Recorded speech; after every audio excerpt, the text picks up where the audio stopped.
बिस्मिल्लाहिर्रहमानिर्रहीम। जान पाकिस्तान टीवी के सामाईन व नाजरीन, अस्सलामु अलैकुम। क्या आप जानते हैं कि दुनिया में जन्नत से आया हुआ पत्थर कौन सा है? नहीं मालूम तो हम आपको बताते हैं।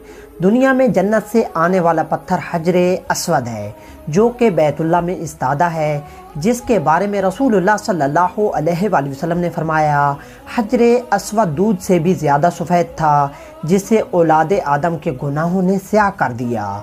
रिवायात के मुताबिक जब हज़रत इब्राहीम अलैहिस्सलाम और उनके बेटे हज़रत इस्माईल अलैहिस्सलाम खाना काबा की तामीर कर रहे थे, तो हज़रत जिब्राईल अलैहिस्सलाम ने ये पत्थर जन्नत से ला कर दिया, जिसे हज़रत इब्राहीम अलैहिस्सलाम ने अपने हाथों से दीवार काबा में नस्ब किया। 606 सदी में जब रसूलुल्लाह सल्लल्लाहु अलैहि वसल्लम की उम्र मुबारक 35 साल थी, सैलाब ने काबा की इमारत को सख्त नुकसान पहुँचाया और कुरैश ने इसकी दोबारा तामीर की। लेकिन जब हजरे अस्वद का मामला आया तो कबाइल में झगड़ा हो गया। हर कबीले की ये ख्वाहिश थी कि ये सआदत उसे ही नसीब हो, लेकिन रसूलुल्लाह सल्लल्लाहु अलैहि वसल्लम ने हजरे अस्वद को एक चादर में रखा और तमाम सरदाराने कबाइल से कहा कि वो चादर के कोने को पकड़कर उठाएं। सब ने मिलकर चादर को उठाया और जब चादर इस मकाम पर पहुंची जहां पर इसको रखा जाना था, तो आप सल्लल्लाहु अलैहि वसल्लम ने अपने मुबारक हाथों से इसको दीवार काबा में नस्ब कर दिया। हजरे अस्वद जो काबा के जनूब मशरकी दीवार में नस्ब है, इसके 3 बड़े और मुख्तलिफ शक्लों के छोटे छोटे टुकड़े हैं।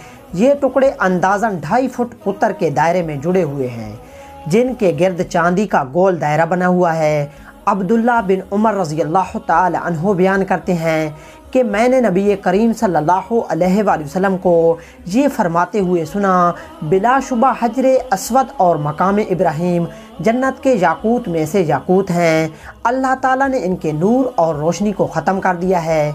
अल्लाह ताला अगर इनकी रोशनी को ख़त्म ना करता तो मशरिक़ व मगरिब का दरमियानी हिस्सा रोशन हो जाता।